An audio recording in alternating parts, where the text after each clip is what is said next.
అందరికీ నమస్కారం. మనం ఇప్పుడు టీఎస్సీపీ గేట్ 2024 యొక్క ఎంఏ ఎకనామిక్స్ క్వశ్చన్ పేపర్ చూద్దాం.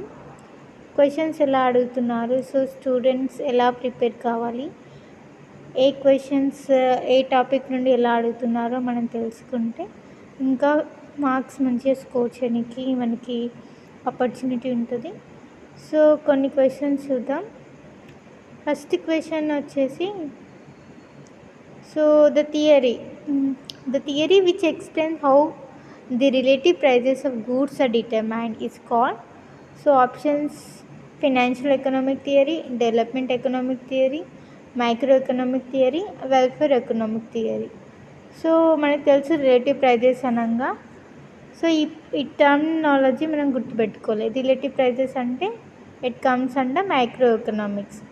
జనరల్ ప్రైజెస్ అంటే జనరల్ ప్రైజెస్ అంటే macro economics.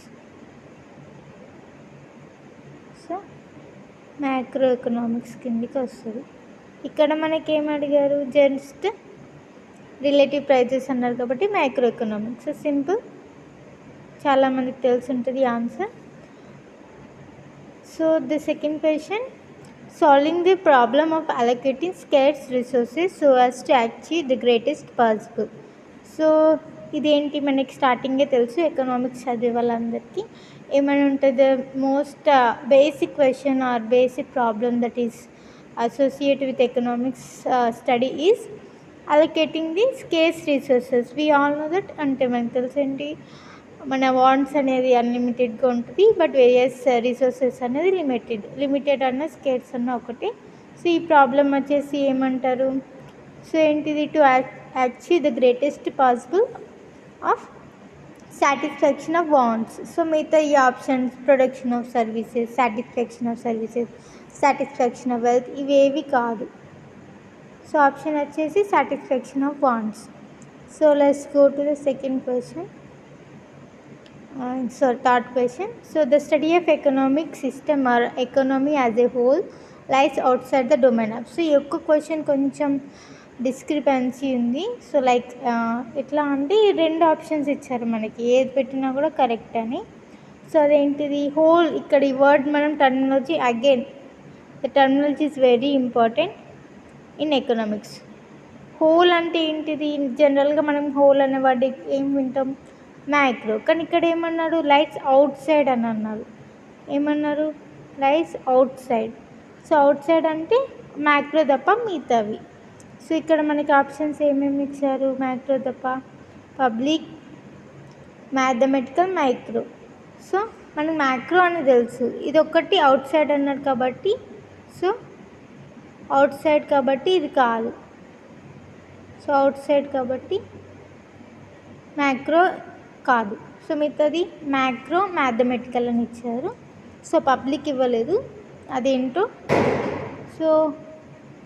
Next question, fourth question వచ్చేసి ఇది ఏంటి మనకి బాగా తెలుసు, మన ఎకనామిస్ట్ ఇస్తారు, అతనికి అసోసియేటెడ్గా ఉన్న ఏదైనా వర్క్ ఏంటి, అతను రాసిన వర్క్ ఏంటి అని ఇస్తారు. ఇక్కడ ఏంటిది, how to pay for war. ఇది ఎవరు రాశారు, ఇది మనకి తెలుసు. 1929లో మనకి గ్రేట్ డిప్రెషన్ వస్తుంది జర్మనీలో. అప్పుడు ఈ గ్రేట్ డిప్రెషన్ నుండి మనం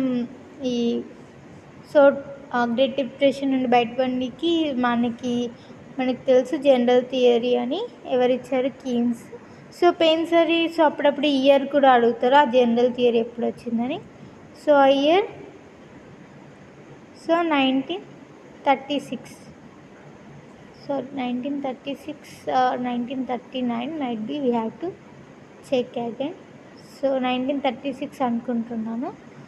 ఇదేంటిది, ఇక్కడికైతే ఎవరిచ్చారు, ఎవరు రాశారు, J M Keynes. Answer is J M Keynes. Okay. The fifth question, the neoclassical economist ఎవరు, Say's law of market. On the basis of assumptions. ఇక్కడ ఏం అడిగారు, అజంప్షన్ గురించి అడిగారు. ఇక్కడ నుండి మనకి ఈ థియరీ ఎవరు ఇచ్చారు, లైక్ ఈ సేస్ లా ఆఫ్ మార్కెట్ ఏం చెప్తుంది అంటే సే ఉంటారు, జేబీ సే అని అంటారు. J B Say is an economist. ఏమంటారంటే supply creates its own demand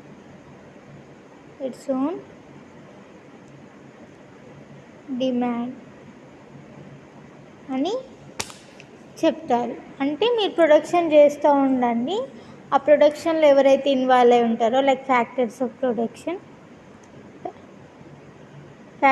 production ఉంటారు కదా, land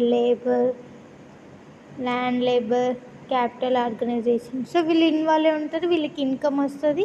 so they will again spend that income on this consumer and capital goods అని చెప్పి, సో డిమాండ్ ఎప్పుడైతే వాళ్ళు ఆ స్పెండ్ చేస్తారో, సో వాళ్ళ ఇన్కమ్ని స్పెండ్ చేస్తారో ఆటోమేటిక్గా ఆ గూడ్స్కి డిమాండ్ పెరుగుతుంది. సో స్పెండ్ చేయడం అంటే ఏంటిది, వాళ్ళకి కొనడం. సో ఆటోమేటిక్గా డిమాండ్ పెరుగుతుందని షార్ట్కట్లో ఇలా చెప్తే, నేను షార్ట్కట్లో ఇది ఆ సేల్స్ లా అంటే దీని గురించి ఉంటుంది. బట్ ఇక్కడ ఏమంటున్నారు, మన క్వశ్చన్ వచ్చేసి where is that question. So JBC. So assumption ఏంటిదంటే వాళ్ళు ఫుల్ ఎంప్లాయ్మెంట్ అని ఉంటుంది, ఇది అజంప్షన్.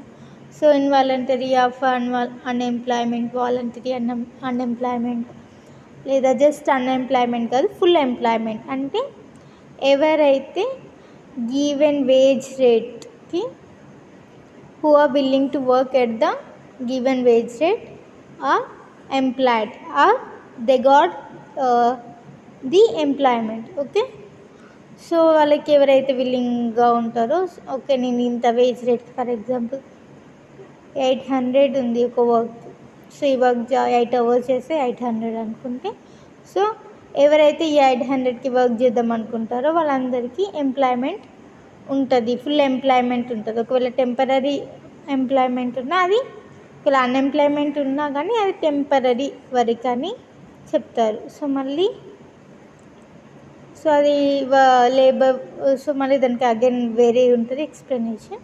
సో జస్ట్ ఇక్కడైతే మనకు తెలుసు క్లాసికల్ థియరీ అనగా, క్లాసికల్ అన్నా నియర్ క్లాసికల్ అన్నా ఆల్మోస్ట్ వాళ్ళు ఏం చెప్తారంటే, క్లాసికల్ అంటే మెయిన్గా మనకు తెలుసు ఫుల్ ఎంప్లాయ్మెంట్ గురించి చెప్తారు.